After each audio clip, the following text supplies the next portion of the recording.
گلاکن کے اس استفسار سے سقراط چونک جاتا ہے اور اس سوال کا جواب دینے سے گریز کرتا ہے کہ آخر ایک سوسائٹی جس کا آپ تصور دے رہے ہیں، ایک معاشرہ، اس میں بیویاں کیسے مشترک ہوں گی؟ تو اس کے جواب میں سقراط اسے ٹلاتا ہے، مگر جب سارے لوگ اصرار کرتے ہیں تو افلاطون کہتا ہے کہ سقراط نے دلائل سے اور مثالوں سے یہ ثابت کیا کہ بنیادی طور پر جو کام مرد کر سکتے ہیں عورتیں بھی وہی کام کر سکتی ہیں، جتنی صلاحیتیں مردوں میں ہیں وہی صلاحیتیں عورتوں میں بھی موجود ہیں، اور جس طرح ہم نے ایک تصور دیا ہے کہ کس طرح افراد کو چھان پھٹک کے 35 سال تربیت کر کے 50 سال کی عمر میں انہیں بادشاہت میں داخل کر کے یہ سارا نظام چلایا جا سکتا ہے، اسی طرح ہمیں چاہیے کہ عورتوں کو بھی منتخب کریں جو عورتیں ملک کو سنبھالنے کی صلاحیت رکھتی ہوں، اور ان کی تعلیم و تربیت پر بھی ایسا ہی وقت اور اپنی صلاحیتیں صرف کی جائیں جس طرح کے مردوں پر کی گئی۔ اور جب کچھ عورتیں اور کچھ مرد تیار ہو جائیں جن کا 20 سال کی عمر میں امتحان ہو، پھر 30 سال کی عمر میں امتحان ہو، پھر 35 سال، پھر 50 سال، ان تمام مراحل سے گزار کر یہ جو عورتیں آئیں گی یہ ان شہزادوں اور ان چنے ہوئے لوگوں کی یہ مشترکہ بیویاں ہو جائیں گی جو جس کے ساتھ چاہے اپنے تعلقات قائم کر لے، اور ان کے ہاں جب اولاد ہوگی تو کسی فرد واحد کی اولاد نہیں ہوگی بلکہ بہت سے لوگوں کی اولاد ہوگی، اور پورے حکمران طبقے کے ایک ایک فرد کی اولاد ہوگی، اور والدین کو بھی پتہ نہیں ہوگا کہ کون کس کا بچہ ہے، اور اولاد کو بھی پتہ نہیں ہوگا کہ اس کے ماں باپ کون ہیں، اور خاتون کو 20 برس سے لے کے 40 برس کی عمر تک اور مردوں کو 30 برس سے لے کے 55 برس کی عمر تک بس بچوں کی پیدائش کی اجازت ہوگی، اس کے علاوہ ہم انہیں یہ اجازت نہیں دیں گے۔ پھر یہ مسئلہ بھی حل ہوا کہ ریاست کیسی بننی چاہیے، تو افلاطون نے اپنی رائے بھی دی۔ افلاطون کہتا ہے کہ تم دنیا میں دیکھو جس طرح ہم جانوروں کو منتخب کرتے ہیں اور جانوروں میں سب سے اچھی نسل اس کی افزائش کی جاتی ہے نسل بڑھانے کے لیے، دودھ کے لیے، بالکل اسی طرح ہمارے لیے یہ ضروری ہے کہ ہم تندرست مردوں اور عورتوں کو چنیں، ان کے امتحانات لیں، اور پھر جو اس سٹینڈرڈ پر پورے اترتے ہیں بس صرف ان کو حق ملنا چاہیے کہ ان کی اولاد پیدا ہو، اور جو بھی اولاد پیدا اور تندرست اور توانا ہو اس کے لیے ہم ایک شعبہ قائم کریں گے۔ اس شعبے کی بھی بڑی دلچسپ تفصیل ہے، وہ سن لیجئے۔ افلاطون پھر لکھتا ہے اسی میں ریپبلک میں کہ بچے جب پیدا ہوں تو انہیں ان کے ماں باپ سے لے لیا جائے، اور جانچ پڑتال کے لیے سرکاری افسر جو متعین ہوں گے اس محکمے کے وہ ان کی جانچ پڑتال کریں، اور ولادت کے فوراً بعد ہم ایک گورنمنٹ کی سطح پہ ایک نرسری بنائیں اپنی اس ریاست میں جو خیالی ریاست ہے ان کی، اور اس نرسری میں پہنچا دیں گے، اور وہاں پر بڑی ہوشیار بڑی قابل خواتین رکھی جائیں گی جو ان بچوں کی پرورش کریں گی، اور جو ہی انہوں نے رپورٹ دی کہ اس بچے میں یہ عیب ہے، جسمانی طور پہ ناقص ہے یا بچہ کمزور ہے، اس کی صحت اچھی نہیں ہے، ایسے سب بچوں کو قتل کر دیا جائے گا۔ یہ ہے وہ مثالی ریاست جس کو افلاطون بنانا چاہتے تھے اور دنیا میں کبھی وہ بن نہ سکی، اور اللہ نے بڑا ہی احسان فرمایا کہ ایسی ریاست نہ بن سکی جہاں ماں کی ممتا کا اور باپ کی شفقتوں کا بالکل کوئی تصور موجود نہ ہو۔ افلاطون نے پھر اس کے بھی آگے لکھا، اور وہ کہتا ہے کہ ہم جو ریاست بنائیں گے اس میں حکمران ایک اور فوج کا طبقہ، یہ دونوں ان کی کوئی ذاتی ملکیت نہیں ہوگی، اور خاص طور پر ان کے لیے ہم منع کر دیں گے کہ یہ پیسہ نہیں رکھ سکتے۔ حکمرانوں کا اور فوج والوں کا کوئی بینک بیلنس نہیں ہوگا، کوئی زمین نہیں ہوگی، حتیٰ کہ اپنے گھر بھی ان کے نہیں ہوں گے، اور ان کے بیویاں بھی نہیں ہوں گی، بچے بھی نہیں ہوں گے۔ تو بیویاں ان کی وہ وہی ہوں گی جو مشترکہ بیویاں ہیں۔ افلاطون پہ چونکہ گہرا اثر سقراط کا تھا اس لیے اس نے ایسی چیزیں پیش کی، اور پھر بچے جو ہوں گے وہ تو ظاہر ہے کہ وہ نیشنلائز ہو جائیں گے، بچے بھی پوری قوم کے بچے ہوں گے، پوری قوم کی بیویاں ہوں گی، پوری قوم جو ہوگی وہ اسی طرح پرورش پائے گی، کیونکہ وہ کہتا ہے بنیادی طور پر دیکھو، انسان جو دنیا میں ظلم کرتا ہے وہ اس لیے کہ اپنی اولاد کو پیسے دینا چاہتا ہے. جو ظلم کرتا ہے اس وقت جب زمین پر وہ اپنا قبضہ بتاتا ہے کہ یہ زمین میری ہے. اسی طرح ظلم اس وقت ہوتا ہے جب اس کا گھر ہوگا تو اپنے گھر کو بنانے کی فکر بھی ہوگی، اور اسی طرح اپنے پیسے کو بچانے یا مزید کمانے کے لیے ظلم کرتا ہے. تو تم ان تمام چیزوں کو نیشنلائز کر دو اور ان کی جڑ اکھیڑ دو، کسی کی زر نہ رہے، زن نہ رہے، زمین نہ رہے، بچے نہ رہے، حتیٰ کہ اس کا کچھ بھی نہ رہے، سب کچھ نیشنلزم میں آ جائے. تو اس طرح تم کیا کرو گے؟ دنیا میں بہت بڑا کارنامہ کرو گے کہ سب لوگوں کی ذہنیت تبدیل ہو جائے گی، اور اسی طرح جتنی بھی خوشی ہے وہ سب کی مشترک ہوگی اور غم بھی غم ہوگا. ہر کوئی کسی کے مرنے پہ اپنا غم اسے سمجھے گا اور ہر کوئی خوشی کو اپنی خوشی سمجھے گا. اور پھر وہ کہتا ہے کہ دیکھو ان شہروں کا انتظام سب سے اچھا سمجھا جاتا ہے جن میں شہریوں کی سب سے زیادہ تعداد اشیاء کے بارے میں اپنے اور پرائے کی اصطلاح استعمال کرتی ہے. یعنی دنیا میں اچھے شہر وہ سمجھے جاتے ہیں جن میں اپنے اور پرائے کی اصطلاح ہوتی ہے. یہ میرا گھر ہے، یہ کسی اور کا گھر ہے، یہ میری زمین ہے، یہ پرائے کی زمین ہے، یہ اپنی بیوی ہے، یہ پرائے کی بیوی ہے. تو اپنے اور پرائے کو مٹا دو سب کچھ، اور ساری چیزیں گورنمنٹ کے اختیار میں دے دو. اب یہ مثالی ریاست جو تھی، ریپبلک، وہ قائم ہو گئی ان کے ذہن میں. تو ایک شخص اور اٹھا اور اس نے سوال کیا کہ اچھا صاحب،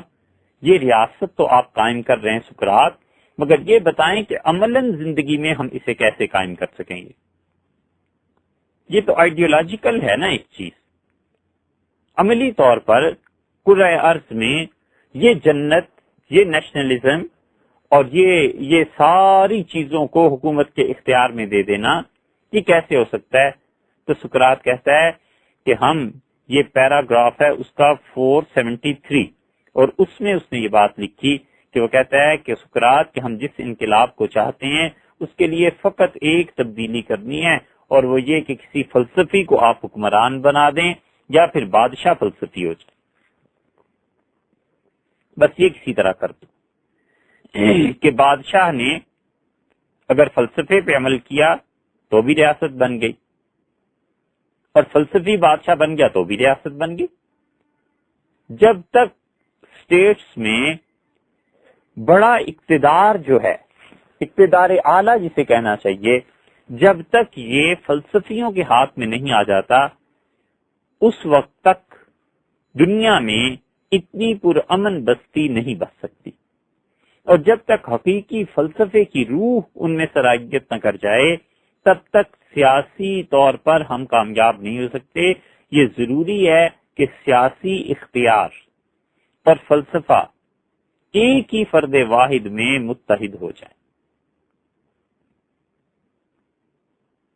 اور اسی طریقے پر چل کے انسانوں کو نجات ملے گی. وگرنہ انسانوں کی نجات کا کوئی امکان نہیں ہے، اور ہماری یہ ریاست بھی قائم نہیں ہو سکتی جب تک کہ سیاسی طور پر جو شخص اقتدار اعلیٰ کا مالک ہے وہ فلسفہ بھی اس میں نہ سمو جائے یا فلسفی میں کے پاس اختیارات نہ چلے جائیں. بہرحال وہ کہتا ہے کہ دیکھو، سچا فلسفی جو ہوتا ہے وہ عقل مندی کو چاہتا ہے، اس کی روح میں تڑپ ہوتی ہے کہ وہ حقیقی حسن تک پہنچنا چاہتا ہے. سچا فلسفی وہ ہوتا ہے جو علم کو تلاش کرتا ہے، اور سچا فلسفی وہ ہوتا ہے جو اچھائی سے محبت کرتا ہے اور برائی سے نفرت کرتا ہے. اور سچا فلسفی وہ ہوتا ہے جو انسان اپنے جسم کو مزے سے محروم رکھے. وہ مزہ کسی بھی چیز میں اسے حاصل ہوتا ہے تو اس سے محروم رکھے، اور دولت کی پرواہ نہ کرے، اور نرمی اور انصاف اور عدل سے کام لے. یہ ہے وہ آدمی جس کو ہم سمجھتے ہیں کہ وہ حکمران بننا چاہیے. یہ بہت مختصر سا ایک ہلکا سا خاکہ ہے جو ریپبلک کا ہم نے آپ کے سامنے رکھا ہے. یہ ہیں ایسی چیزیں جن پر افلاطون سے اگر آپ شروع کریں گننا اور اسے آپ لے آئیں ہمارے اس دور میں علامہ اقبال مرحوم تک اور حسرت موہانی تک، تو سینکڑوں لوگ ایسے ملیں گے جنہوں نے اس موضوع پر اپنے خیالات کا اظہار کیا، اور بعض شخصیات ان میں سے نامور تھیں وہ اٹھی، لیکن ان سب کا یہی بنیادی طور پہ فلسفہ تھا کہ وہ کہتے تھے کسی طرح ایک فلاحی ریاست قائم ہونی چاہیے، کسی طرح ایک اچھی ریاست قائم ہونی چاہیے، اور افلاطون کے جو فلسفی فرما روا ہے یا سقراط کا وہ جو آدمی ہے، نیٹشے نے اسی کو لیا اور اس کے لیے سپرمین کا لفظ استعمال کر لیا۔ اس نے کہا سپرمین کہیں سے مل جائے تو یہ ساری دنیا ٹھیک ہو جائے گی، اور سپرمین جب آ جائے گا تو پھر یہ ساری چیزیں ٹھیک ہو جائیں گی، کیونکہ سپرمین رہنے نہیں دے گا کسی کے پاس بھی کوئی چیز۔ یہی چیز اقبال میں بھی تھی۔ علامہ اقبال کے نزدیک بھی کوئی ایسا مرد مومن اٹھنا چاہیے جو دنیا میں ایک ایسی اسٹیٹ قائم کر دے، اور شاید ہی کہہ سکتے ہیں کہ اس پاکستان کے متعلق علامہ اقبال کا تصور بھی شاید ایسا ہی ہو کہ یہ بھی ایک ایسی کامیاب اسٹیٹ بنے گی جس میں یہ چیزیں ہوں گی۔ یعنی یہ نہیں ہے کہ نیشنلزم یا یہ وہ کہتے تھے اقبال یا نہیں کہتے تھے، یہ ایک الگ بحث ہے، مگر وہ یہ ضرور چاہتے تھے کہ ایک مرتبہ ایک اسٹیٹ ایسی وجود میں آئے جو فلاحی ریاست کہلانے کی مستحق ہو۔ تو نیٹشے کا سپرمین اور سقراط کا وہ فلسفی فرما روا اور علامہ اقبال مرحوم کا مرد مومن، یہ سب کے سب محض آئیڈیالزم میں تھے، اور عملاً ان کا وجود اب تک نہیں ہوا۔ اسی لیے اقبال وہ زمینوں کے بارے میں کہتا ہے کہ الارض للہ، اللہ کے لیے ہیں۔ والے جبریل آپ اٹھا کر دیکھیں، اس میں علامہ نے کہا نا، پالتا ہے بیج کو مٹی کی تاریکی میں کون دریاؤں کی موجوں سے اٹھاتا ہے سحاب، کون لایا کھینچ کر پچھم سے بادے سازگار، خاک یہ کس کی ہے، کس کا ہے یہ نور آفتاب، کس نے بھر دی موتیوں سے خوشائے گندم کی جیب، موسموں کو کس نے سکھلائی ہے ہوئے انقلاب، دیکھ خدایا یہ زمین تیری نہیں تیری نہیں، تیرے آبا کی نہیں تیری نہیں تیری نہیں۔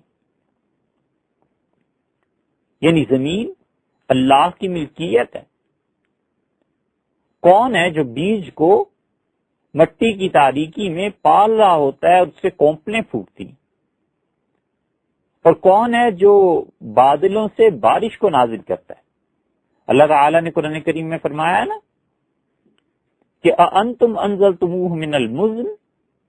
تم بارشوں کو بادلوں سے نکالتے ہو اور پانی کو برساتے ہو زمین پہ، ام نحن المنزلون، کیا ہم ہیں برسانے والے؟ یہ ہے وہ بات، کون دریاؤں کی موجوں سے اٹھاتا ہے سحاب، کون لایا کھینچ کر پچھم سے بادے سازگار، ہوائیں جو چلتی ہیں۔ اور قرآن کریم میں آیا ہے، اللہ نے فرمایا ہے کہ یبشرہم، وہ خوشخبریاں سناتی ہیں، ٹھنڈی ہوا چلتی ہے، وہ بتاتی ہے کہ میرے بعد بارش آنے والی ہے۔ اقبال کہتے ہیں خاک یہ کس کی ہے، کس کا ہے یہ نور آفتاب، یہ جو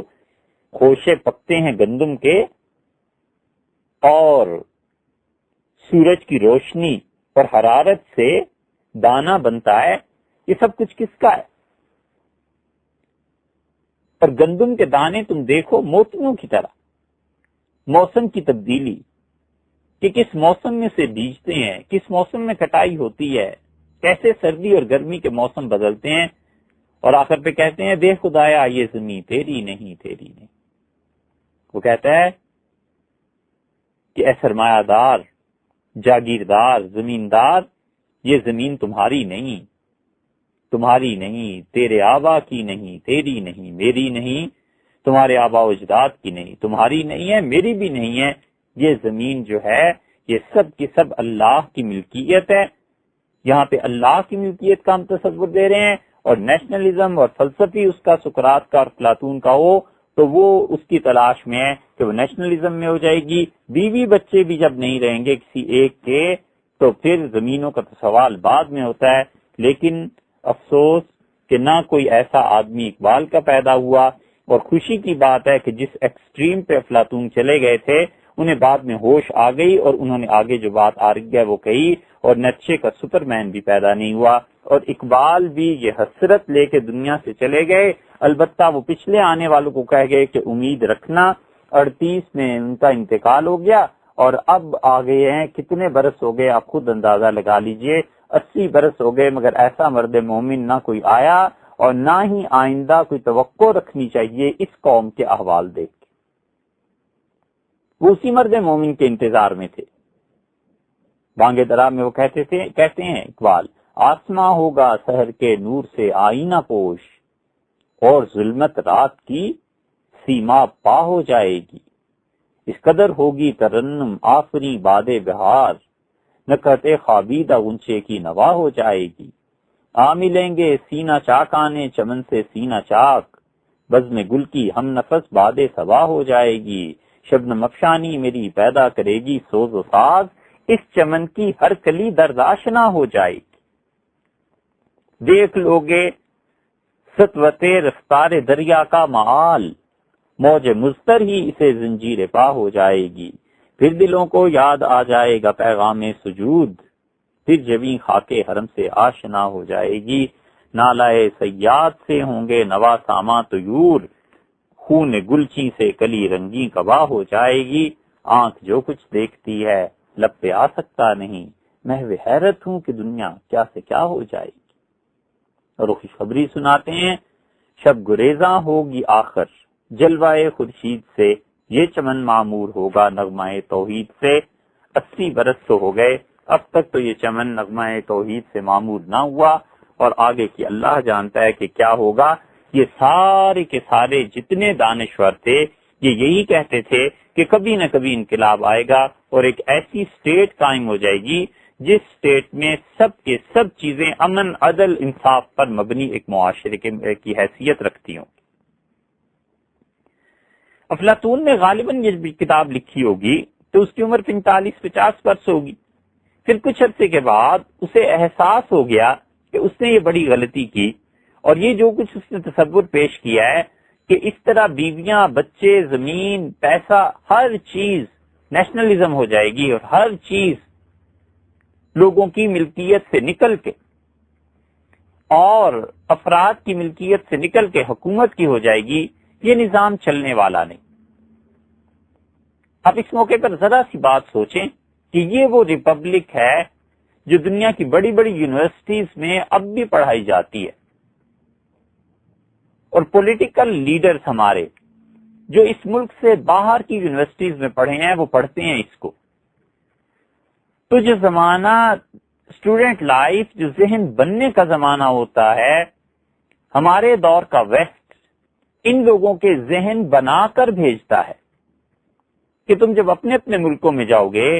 تو تمہیں ایک ایسی ہی ریپبلک قائم کرنا ہے اور جس میں لوگوں کی ذاتی ملکیت ختم کر دو اور سب کچھ نیشنلزم کی نظر ہو جائے، اور ایسے ہی پڑھے لکھے ذہین لوگ جب وہاں سے آتے ہیں پڑھ کے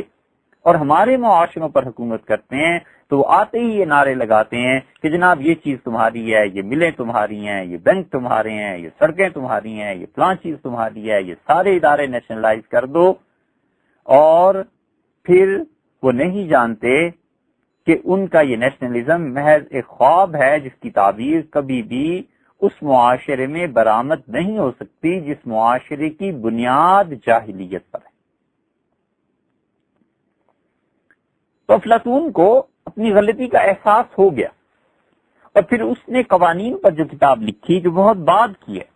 اس میں ترمیم کی، اور اس نے کہا کہ اسٹیٹ، گورنمنٹ اور لا، اس کی سب سے اچھی شکل تو وہ ہے جس کے متعلق یونان میں ایک محاورہ ہے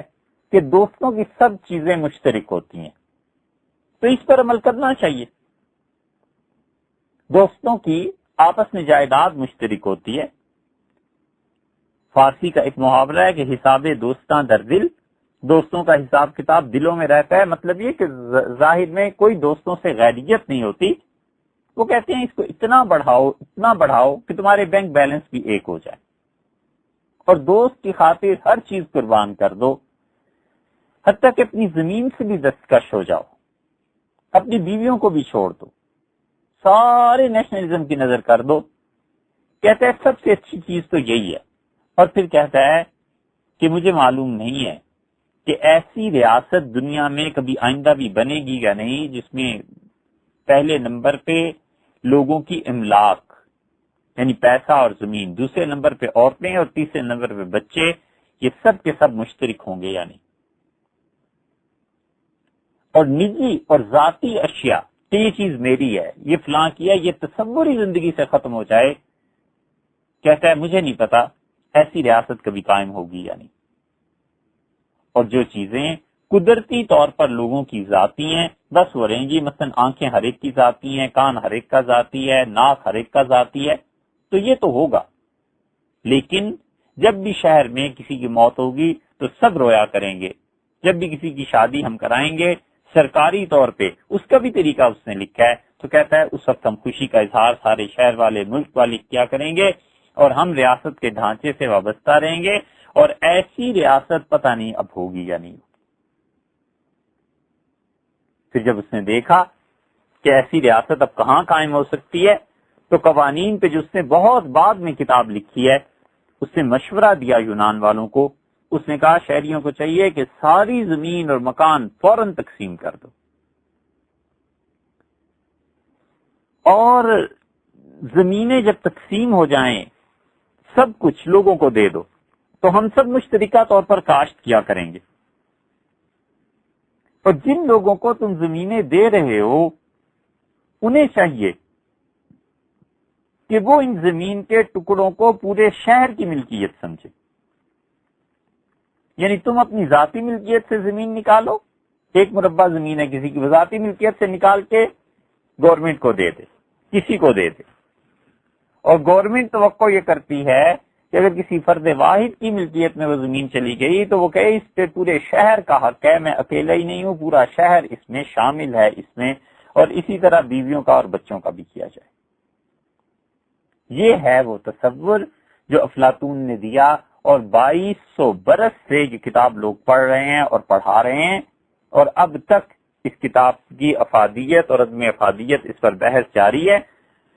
اور لوگ اس پہ بحث کرتے ہیں۔ تو یہ وہ چیز ہے جو انہوں نے کہا کہ سب چیزیں تقسیم ہو جائیں، اور اس طرح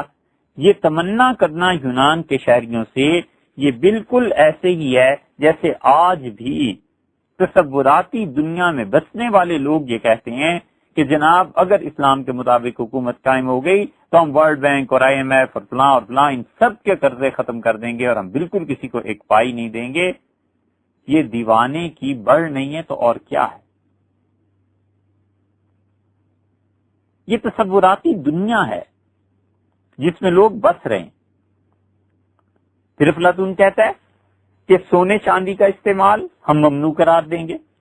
اور سکے بھی اتنے ہی ڈھالے جائیں گے جتنے روزانہ مارکیٹ میں گردش کریں، شادیاں جتنی ہوں گی ان میں کوئی جہیز نہیں ہوگا، اور انسانوں کی تقسیم کی بنیاد ان کا ہنر ہوگا، دولت نہیں ہوگی۔ ٹھیک ہے، کچھ باتیں اچھی بھی آ گئی، اور کہتا ہے کہ نہ تو ہم اپنی اسٹیٹ میں دولت مند لوگوں کو رہنے دیں گے، نہ بہت مفلس لوگوں کو، بلکہ درمیان کی چیزیں ہوں گی، اور زمین کو کم سے کم ہم تقسیم کر کے رہیں گے، کیونکہ ذاتی ملکیت جب بنے گی تو یہ تمام شر کی بنیاد ہے، اور یہ زمین مشترک ہو جائے گی۔ اب آپ غور کر لیجئے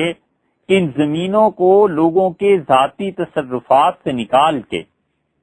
نیشنلائز کرنا، اور جو عورتوں کے پاس گھروں میں سونا ہے اس کو نیشنلائز کرنے کے منصوبے بنانا، یہ ایک انتہا درجے کی خوش فہمی اور پاگل پن نہیں ہے تو اور کیا ہے؟ جن لوگوں کی عمریں اس وقت 40 سال سے زیادہ ہیں، 50 سال سے زیادہ ہیں،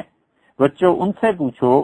کہ اس ملک میں ایک دور ایسا آیا تھا جب لوگوں کو خدشہ ہو گیا تھا کہ گھروں میں جو عورتوں کے زیورات ہیں یہ نیشنلائز ہو جائیں گے،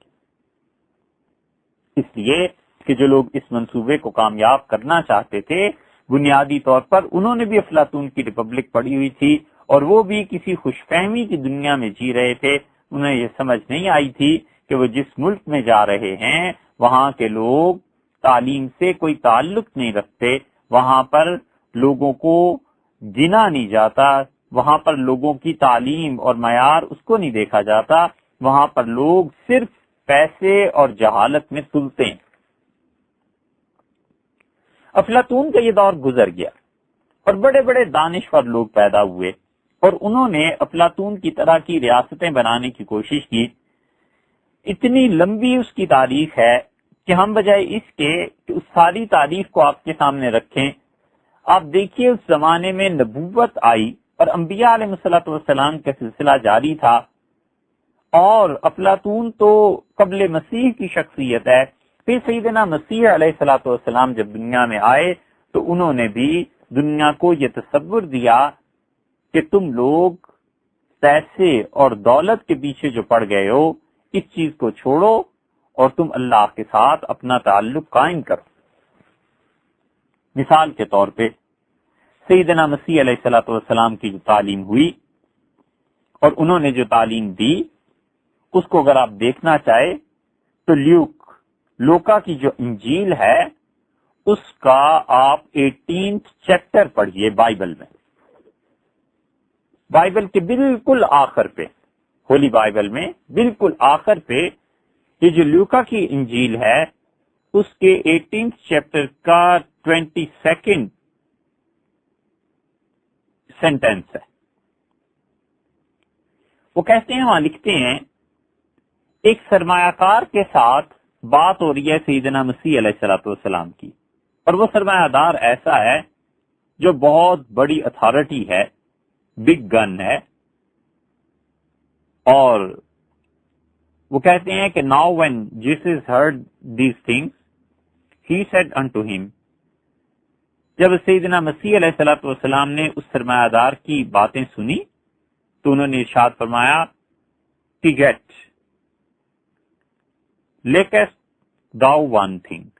تم میں اب بھی ایک چیز کی کمی باقی ہے، sell all that thou hast and distribute unto the poor، انہوں نے کہا جتنی چیزیں تمہاری ملکیت میں ہیں ان سب چیزوں کو تم غریبوں میں تقسیم کر دو، اور پھر اس کے بعد have treasure in heaven and come follow me، پھر اس کے بعد تم جنت میں جا سکتے ہو جب اپنی تمام کی تمام چیزیں لوگوں میں تقسیم کر دو اور آؤ میری پیروی کرو۔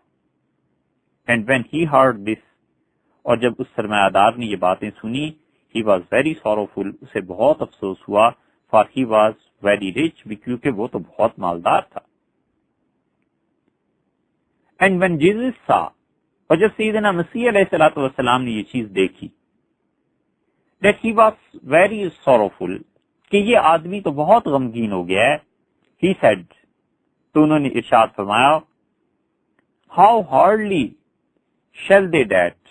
have rich enter into the kingdom of God، اللہ تعالی کی جو بادشاہت ہے، جنت ہے، اس میں ان لوگوں کا، سرمایہ داروں کا داخل ہونا کتنا مشکل ہے۔ For it is easier for a camel to go through a needle's eye، اور سوئی کے ناکے سے اگر اونٹ کا گزرنا ہو جائے تو یہ آسان ہے، اس سے زیادہ مشکل، جتنا سوئی کے ناکے سے اونٹ کا گزرنا مشکل ہو، اس سے بھی زیادہ مشکل یہ ہے کہ کوئی سرمایہ دار خدا کی جنت میں جائے۔ Then for a rich man to enter into the kingdom of God، خدا کی جو جنت ہے اس میں ان کا پہنچنا اس سے زیادہ دشوار۔ And they that heard it، جب اس نے یہ سنا، یہ بات معلوم ہوئی، said، تو کہا کہ who then can be saved، کون ہے پھر جو محفوظ رہ سکتا ہے جہنم سے، آگ سے، خدا کی ناراضگی سے۔ And he said، پھر سیدنا مسیح علیہ الصلوۃ والسلام نے فرمایا the things which are impossible with men are possible with God، وہ چیزیں جو انسانوں کے لیے ناممکن ہوتی ہیں حق تعالی شانہ کے لیے ممکن ہے، اللہ کے لیے ممکن ہے۔ تم مایوس نہ ہو، سرمایہ کے باوجود تم جنت میں جا سکتے ہو، بشرطے کہ اپنی سرمایہ داری کو ختم کرو اور پیسے لوگوں میں تقسیم کر دو۔ Then Peter said، پھر پیٹر جو سیدنا مسیح علیہ الصلوۃ والسلام کے حواری تھے، پطرس جسے کہتے ہیں، انہوں نے کہا we have left all and followed thee، ہم نے حضرت ساری چیزوں کو چھوڑ دیا اور ہم نے آپ کی پیروی کی. And he said unto them, سیدنا مسیح علیہ الصلوۃ والسلام بولے اور انہوں نے ارشاد فرمایا کہ میں تمہیں بتاتا ہوں, there is no man that hath left house, کوئی شخص ایسا نہیں ہے جو اپنے گھر کو چھوڑ دے, اور پیرنٹس اپنے والدین کو چھوڑ دے, اور brethren اپنے بھائیوں کو چھوڑ دے, اور وائف بیوی کو چھوڑ دے, اور چلڈرن بچوں کو چھوڑ دے, for the kingdom of God's sake, اللہ کی جنت کے لیے اور اللہ کے لیے جو ان چیزوں کی قربانی دیتا ہے, who shall not receive manifold more in this present time, تو اللہ تعالیٰ اسے اس دنیا میں کئی گنا برکتوں سے نوازے گا, کیونکہ اس نے اتنی بڑی قربانی دی کہ جنت کے لیے, اللہ کے لیے اپنی بیوی بچوں کو, ماں باپ کو, بہن بھائی سب کو چھوڑ دیا. And in the world to come life everlasting, اور پھر وہ جو اگلے جہان کی زندگی ہے اس زندگی میں بھی ہمیشہ ہمیشہ کے لیے اسے اللہ کی رحمتیں اور یہ چیزیں ملیں گی. وہاں بھی ان برکتوں کو وہ دیکھے گا, یہاں بھی وہ دیکھتا. سیدنا مسیح علیہ الصلوۃ والسلام بنیادی طور پر غریبوں کے ساتھ ہمدردی کے لیے آئے بھی تھے اور انہوں نے کی بھی. حدیث میں جتنی چیزیں صحیح روایات میں بھی ان کی آئی ہیں ان سے بھی یہ پتہ چلتا ہے, اور بائبل جب آپ پڑھتے ہیں تو آپ کو اندازہ ہوتا ہے کہ وہ اس دنیا میں کس قسم کا نظام حکومت یا کس قسم کا نظام چاہتے تھے. حکومت تو نہ کہیے مگر یہ کہ کس قسم کا نظام ان کے سامنے تھا. اسی لوکا کی انجیل میں آپ دیکھیں, آگے چلے جائیے, یہ چیپٹر ہے 21 21واں باب, اور اس کے بالکل آغاز میں آتا ہے اینڈ ہی لکڈ اپ, سیدنا مسیح علیہ الصلوۃ والسلام نے دیکھا, and saw the rich men casting their gifts into the treasury, کہ جو امیر لوگ ہیں وہ اپنے نذرانے ایک غلے میں, خزانے میں ڈال رہے ہیں. جس طرح چندہ ہوتا ہے جمع کرتے ہیں کسی باکس میں ڈالتے ہیں مساجد میں, اسی طرح سیدنا مسیح علیہ الصلوۃ والسلام نے جب دیکھا کہ کچھ امیر لوگ ہیں اور وہ اللہ کے حضور میں اپنی اپنی طرف سے خزانے پیش کر رہے ہیں اور ڈال رہے ہیں, تو اس کے بعد اینڈ ہی سا آلسو اے سرٹین پور وڈو, انہوں نے دیکھا کہ ایک بوڑھی بیوہ عورت, کاسٹنگ ان تھیٹر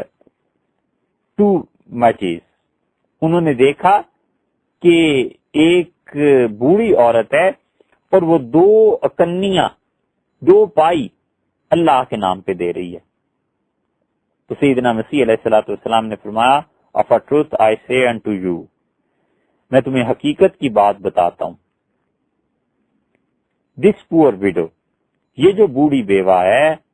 یہ جو کچھ اس نے کیسٹ کیا ہے, ڈالا ہے اس خزانے میں, in more than they all, یہ اس کی 2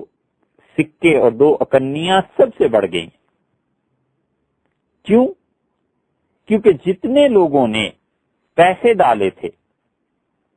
وہ سب کے سب دکھاوے اور نمود کے تھے, اور وہ پیسہ انہوں نے کمایا تھا. اور یہ جو اس عورت نے ڈالا ہے, لیونگ دیٹ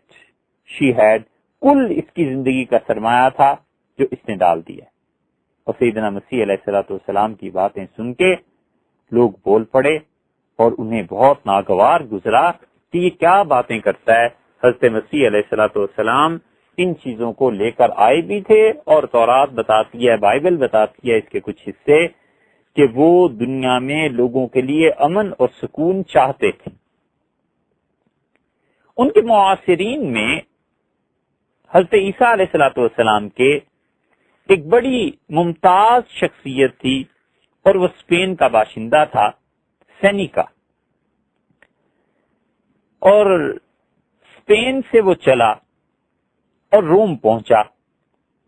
اور غضب کا خطیب تھا. اور عیسائیت میں اس زمانے میں خطیب اس کمال کے پیدا ہوئے تھے, اس غضب کے پیدا ہوئے تھے کہ وہ تقریر کرتے تھے کہ آگ لگا دیتے تھے. یہ جتنی صلیبی جنگوں کی تاریخ اگر آپ نے پڑھی ہو تو پورے یورپ کو مسلمانوں کے مقابلے میں اٹھانے والا وہ ایک پادری تھا پطرس، یعنی اور جو بہت سے اسباب تھے ان میں سے ایک سبب وہ پادری بھی تھا، اور اس نے اتنی تقریریں کی یورپ میں، گلی گلی کریا کریا کوچا کوچا گھوم کے، کہ پوری قوم مسلمانوں کو تباہ کرنے کے لیے تیار ہو گئی۔ یہ بھی ایسا ہی تھا، سینیکا بولتا تھا اور غضب کا بولتا تھا۔ اس نے لوگوں کی توجہ اس چیز کی طرف دلانی شروع کی کہ دیکھو معاشرے میں غربت کو ختم کرنا چاہیے، لیکن اسپین میں اس کو کیسے برداشت کیا جا سکتا تھا؟ بادشاہ نے حکم دیا اور اسے ملک بدر کر دیا گیا، اور پھر 8 سال کے بعد اسے اجازت ملی کہ واپس اپنے ملک آئے، لیکن اس کے بعد یہ روم میں رہا، اور نیرو جو تھا، جو بانسری بجا رہا تھا،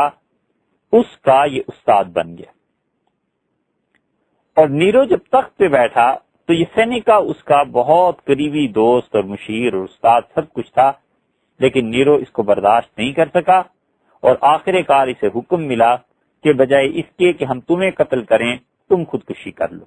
تو اس نے اپنے ہاتھوں کی رگیں کاٹ لی اور مر گیا۔ بے شمار کتابیں اس نے لکھی ہیں، اب تک یورپ میں کہیں چلے جائیں، لائبریریز میں اس کے نام سے دیکھیں تو بہت سی چیزیں مل جاتی ہیں۔ سینیکا کو اگر آپ سپیل کرنا چاہیں تو SENECA، SENECA یہ ہے۔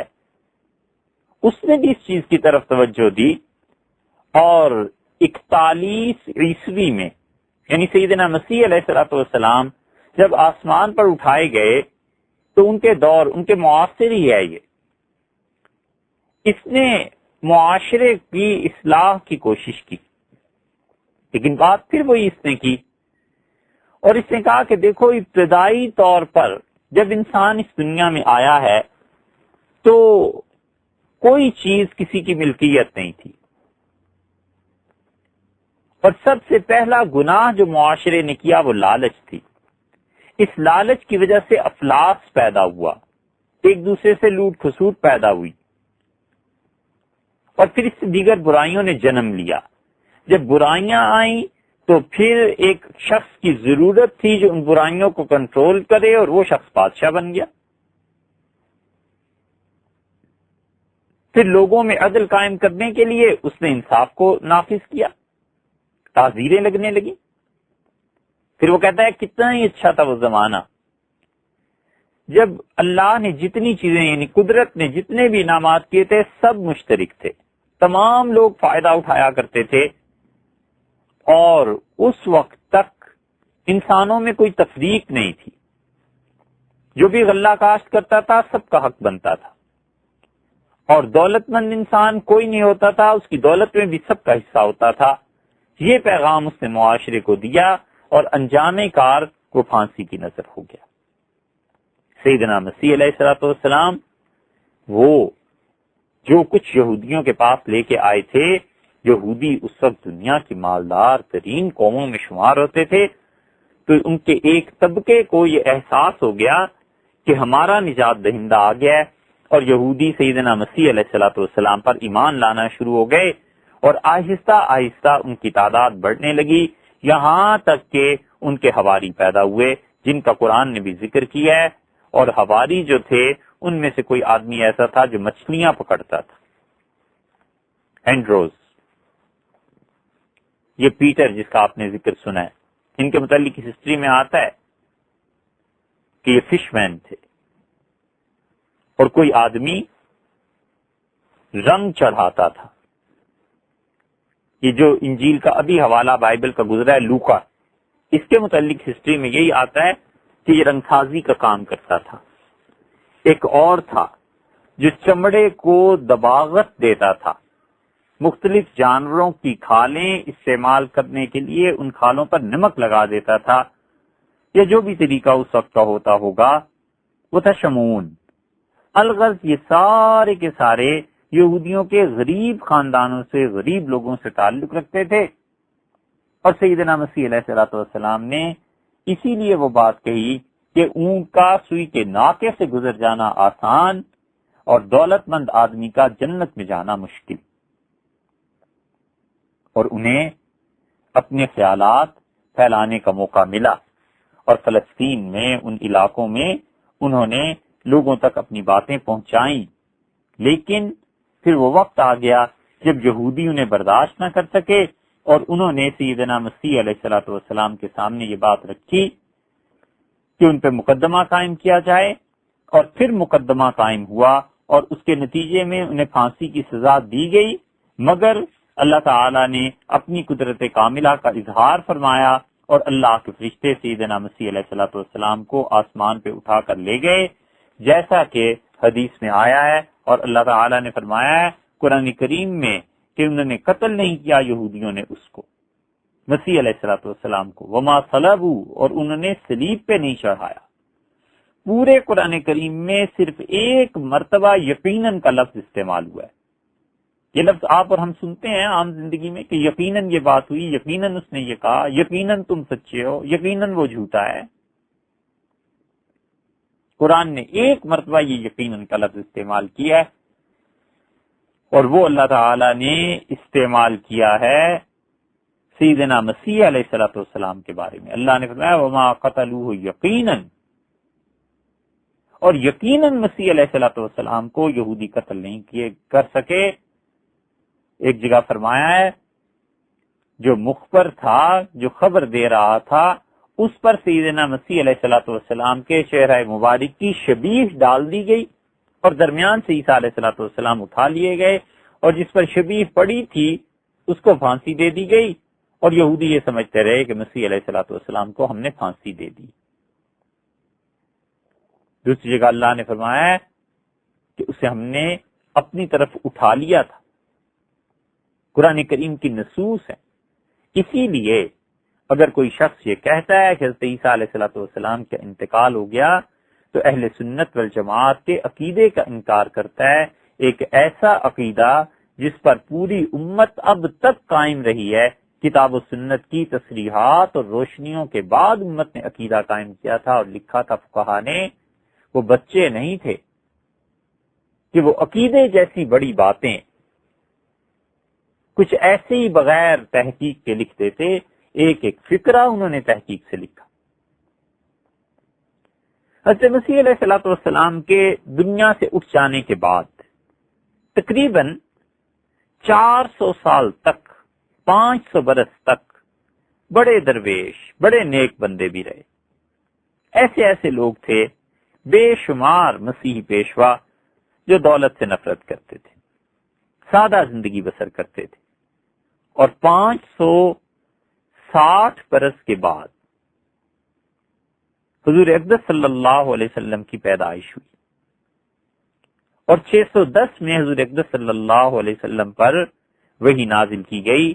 حضرت مسیح علیہ الصلوۃ والسلام کے دور اور رسول اللہ صلی اللہ علیہ وسلم کے دور کے درمیان جو عیسائی تھے، ان میں سینکڑوں آدمی آپ کو مل جائیں گے جو مسیحیت پر قائم تھے اور صحیح مسیحیت کا پرچار کرتے تھے۔ عیسائیت کی وہ شکل جو اب ہم دیکھتے ہیں یہ ابتدائی زمانے میں نہیں تھی۔ خود صحیح بخاری میں آتا ہے ورقہ بن نوفل کے متعلق رضی اللہ عنہ کہ رسول اللہ صلی اللہ علیہ وسلم پر پہلی وحی جب نازل ہوئی تو آپ گھر آئے اور آ کر سیدہ خدیجہ رضی اللہ عنہا سے ذکر کیا کہ آج میرے ساتھ کیا ہوا ہے، اور وہ ورقہ بن نوفل کے پاس لے کے گئیں تو انہوں نے کہا کہ ھذا الناموس الذی نزل اللہ علی موسیٰ، یہ وہی پاک روح ہے جو اللہ تعالیٰ نے حضرت موسیٰ علیہ الصلوۃ والسلام پر نازل کی تھی۔ اور انہوں نے عجیب بات کہی ورقہ رضی اللہ عنہ نے، بخاری میں آتا ہے کہ وہ عبرانی سے عربی اور عربی سے عبرانی زبان میں انجیل کی ٹرانسلیشن کرتے تھے، بنیادی طور پہ تو عیسائی تھے۔ اور انہوں نے جب حضور اقدس صلی اللہ علیہ وسلم کی بات سنی تو وہ فوراً پہچان گئے کہ ہو جس نبی نے آنا تھا یہ وہی عزت مآب، یہ ہستی وہی ہے صلی اللہ علیہ وسلم۔ اور انہوں نے کہا لیتنی حیّن، کاش میں زندہ ہوتا جب آپ کی قوم آپ کو اس جگہ سے، اس شہر سے نکال دے گی تو رسول اللہ صلی اللہ علیہ وسلم نے بڑے تعجب سے پوچھا اوا مخرجیہ ہوں ہیں، یہ مجھے نکال دیں گے؟ ارے یہ مجھے نکالنے والے ہو جائیں گے، یہ کیسے ممکن ہے؟ مراد یہ تھی رسول اللہ صلی اللہ علیہ وسلم کی۔ انہوں نے کہا کاش میں اس وقت ہوتا لَأَنصَرَكَ نَصْرًا مُؤَزَّرًا، میں آپ کی بڑی مدد کرتا، میں اپنی پوری طاقت لگا دیتا، زور لگا دیتا آپ کے ساتھ، کاش میں اس وقت ہوتا۔ اور پھر انہوں نے کہا میرے بھتیجے، یہ فرشتہ جس کے پاس بھی آیا ہے نا الا اوذیہ، اس کی قوم نے اسے ہمیشہ تکالیف اور تہمتوں میں مبتلا کیا ہے، آپ پر بھی یہ حالت آئے گی۔ اور رسول اللہ صلی اللہ علیہ وسلم سے پوچھا گیا ورقہ کے متعلق، تو سنن سعید ابن منصور وغیرہ میں روایات آتی ہیں، رسول اللہ صلی اللہ علیہ وسلم فرمایا میں تمہیں صبح بتاؤں گا۔ اور آپ نے اگلے دن فرمایا میں نے ورقہ کو دیکھا، وہ جنت میں سفید لباس میں ٹہل رہے تھے۔ حضرت عمر رضی اللہ عنہ کے سسر اور عشرہ مبشرہ میں جو حضرت سعید رضی اللہ عنہ ہیں، ان کے والد حضرت زید رضی اللہ عنہ وہ بھی ایسے ہی تھے، اگرچہ انہوں نے عیسائیت قبول نہیں کی تھی، وہ گئے تھے کہ دین حق کی تلاش کریں، پھر عیسائیوں اور یہودیوں میں جب انہوں نے بدعات دیکھی تو انہوں نے انہیں چھوڑ دیا، اور وہ آ کے مکہ میں رہے، اور لوگ ہم سب سجدہ کرتے ہیں اللہ کے سامنے، ہتھیلیوں کو زمین پہ رکھتے ہیں، وہ الٹے ہاتھ زمین پہ رکھ کے سجدہ کرتے تھے اور کہتے تھے کہ اللہ تیری راہ اگر ملے اور میرے اور تیرے درمیان آگ کا سمندر حائل ہو تو میں اسے عبور کر کے آ جاؤں، میں تیرے تک پہنچوں۔ اور پھر کہتے تھے کہ پروردگار میں نے تمام مذاہب کو دیکھ لیا اور ان میں سے کوئی ایسا نہیں ہے جو ابراہیم علیہ الصلوۃ والسلام کے دین پہ ہو، اور اللہ میں ابراہیم علیہ الصلوۃ والسلام کے دین پہ ہوں۔ جہاں وہ سنتے تھے کہ کوئی بچی زندہ درگور کی جا رہی ہے، چلے جاتے تھے اور کہتے تھے اس بچی کو مجھے دے دو۔ شاید 300 سے زیادہ بچیاں انہوں نے زندہ درگور ہونے سے بچا لی تھی۔ یہ عربوں کے ہاں شرفا میں یہ رسم رائج نہیں تھی، باقی قبیلوں میں رائج تھی، شرفا کے ہاں ایسا نہیں تھا۔ اگر شرفا کے ہاں ایسا ہوتا تو قریش اپنی بچیوں کو دفن کرتے، جبکہ وہ ایسے نہیں کرتے تھے۔ اور پھر وہ بیت اللہ سے ٹیک لگا کر بیٹھ جاتے تھے، اور لوگ جب طواف کرتے تھے تو وہ بےہودہ حرکتوں سے لوگوں کو منع کرتے تھے، اور اسی طرح بتوں کے نام پر جو چڑھاوا ہوتا تھا اسے نہیں کھاتے تھے۔ یہ سب چیزیں تھیں۔ اور زید رضی اللہ عنہ نے ایک دن عرض کیا کہ اللہ کے رسول میرے والد ایسے تھے اور ایسے تھے، آپ بتائیں ان کا کیا انجام ہوا؟ تو رسول اللہ صلی اللہ علیہ وسلم نے بھی فرمایا کہ میں تمہیں کل بتاؤں گا، اور پھر ان کے متعلق بھی آپ نے فرمایا کہ میں نے زید رضی اللہ عنہ کو جنت میں دیکھا، وہ ٹہل رہے تھے۔ تو تاریخ میں بہت سے لوگ آپ کو مل جائیں گے جو حضرت عیسیٰ علیہ الصلوۃ والسلام کے بعد بڑے اطمینان کی زندگی بسر کرتے تھے اور خالصتاً مسیحیت پر قائم تھے، اور وہ اس انتظار میں تھے کہ کب آخری نبی علیہ الصلوۃ والسلام کا ظہور ہو اور ہم ان کی پیروی کریں۔ ہمارے لوگوں میں بس ایک دو نام ہی ہیں، عبداللہ بن سلام اور عبداللہ بن سوریہ رضی اللہ عنہ، بس ان کے علاوہ کسی کا نہیں بتاتے۔ وگرنہ آپ اس موضوع پر تحقیقی چیز اگر دیکھنا چاہیں تو نیشنل فاؤنڈیشن والوں نے کتاب چھاپی ہے مولانا اسحاق ندوی صاحب کی، اور انہوں نے اہل کتاب صحابہ کرام رضی اللہ عنہم اور تابعین ان سب کی ایک بڑی اچھی فہرست دی ہے، اور یہ وہی لوگ تھے جو اصل عیسائیت پر قائم تھے، اور اصل عیسائیت میں درویشوں جیسی زندگی بسر کرتے تھے، اپنے آپ، اپنے مرید، اپنے ساتھ رہنے والوں کو منع کرتے تھے لڑائی جھگڑے سے۔ اور اسی طرح حضرت سلمان فارسی رضی اللہ عنہ بھی تھے، وہ جب ایران سے بھاگے ہیں اپنے آبائی مذہب کو چھوڑ کے تو وہ شام میں چلے گئے، اور شام میں جو انہیں عیسائی ملے تھے وہاں بھی یہی چیز انہوں نے دیکھی۔ حضرت سلمان فارسی رضی اللہ عنہ کے حالات آپ پڑھیں گے تو اس میں پتہ چلے گا، وہ خود بتاتے تھے کہ میں نے ایسے پادری بھی دیکھے جو اندر ہی اندر دولت کو جمع کرتے تھے، اور پھر لوگوں نے اس پادری کے ساتھ ایسا برا سلوک کیا، اسے پھانسی دے دی، اور انہوں نے کہا کہ اس کے قول اور فعل میں تضاد ہے۔ اور دوسری طرف انہیں اللہ کے ایسے اچھے بھی بندے ملے جنہوں نے انہیں سمجھایا اور کہا کہ اگر تم دین حق کی تلاش میں ہو تو اب تم چلے جاؤ شام چلے جاؤ یا پھر مدینہ منورہ کا کہا وہاں چلے جاؤ، کیونکہ کھجوروں والی زمین میں آخری نبی علیہ الصلوۃ والسلام نے آنا ہے۔ اور پھر حتیٰ کہ رسول اللہ صلی اللہ علیہ وسلم کے متعلق سلمان فارسی رضی اللہ عنہ کو ایک عیسائی نے بتایا، اس نے کہا وہ ایسی ہستی آئے گی جو تحفہ قبول کرے گی اور صدقہ نہیں کھائے گی، اور اس کے دونوں شانوں کے درمیان نبوت کی مہر ہوگی۔ یہ چند ایک چیزیں انہوں نے بتائیں، اور سلمان فارسی رضی اللہ عنہ کہتے تھے وہ راہب نے جو چیزیں مجھے بتائی تھیں، جب مدینہ منورہ یہ شور مچا کے حضور اکبر صلی اللہ علیہ وسلم تشریف لے آئے ہیں تو میں دیکھنے کے لیے حاضر ہوا، اور میں نے ان کے سامنے کھجوریں رکھی، اور انہوں نے مجھ سے ارشاد فرمایا کہ یہ کیا ہے؟ میں نے کہا صدقہ، تو آپ نے فرمایا ہم نہیں کھاتے۔ پھر میں کھجوریں لے گیا، فرمایا یہ کیا ہے؟ میں نے عرض کیا ہدیہ، تو رسول اللہ صلی اللہ علیہ وسلم نے قبول فرما لیا۔ تو وہ جو عیسائی کی پیشن گوئی تھی وہ پوری ہو گئی۔ پھر وہ کہتے تھے میں نے ان کے دونوں شانوں کے درمیان دیکھا تو نبوت کی مہر تھی، میں سمجھ گیا کہ یہ وہی ہستی ہے جس کے متعلق اس راہب نے مجھے بتایا تھا۔ تو الغرض عیسائیت جو تھی ابتدائی دور میں، ابتدائی صدیوں میں اللہ کے اسی دین پر قائم تھی جس دین پر سیدنا مسیح علیہ الصلوۃ والسلام چھوڑ کر گئے تھے۔ ہاں البتہ دنیا میں بعض مقامات پہ لالچ، ہرس، جو انسانی کمزوری ہیں ان کا غلبہ ہو گیا تھا، اور بہت سے لوگ تھے جو بدعات میں مبتلا ہو گئے تھے۔ سیدنا مسیح علیہ الصلوۃ والسلام کے دنیا سے اٹھائے جانے کے 350 برس کے بعد زیادہ تبدیلیاں آئی، اور ہوا یہ کہ روم کی جو سلطنت تھی، اس کے جو فرما برروا تھے، انہوں نے عیسائیت کو قبول کر لیا، اور عیسائیت قبول کرنے کے بعد ان لوگوں کے کردار بدل گئے تھے۔ تو وہ بادشاہ اور عیسائی پادری جو سرکار سے دور رہتے تھے اور اپنی خانقاہوں میں مظلوموں، محتاجوں، ان لوگوں کی مدد کرتے تھے، دین کو پڑھاتے تھے، عیسائیت کی تبلیغ کرتے تھے، اور دولت کے چکر سے بہت دور تھے۔ جب بادشاہت آئی ہے تو پھر بادشاہوں نے جب مذہب کو قبول کیا تو انہیں اپنی دولت کا تحفظ بھی چاہیے تھا، اور انہیں پیسے دینے کے بعد اپنی تعریف بھی سننی تھی۔ تو انہوں نے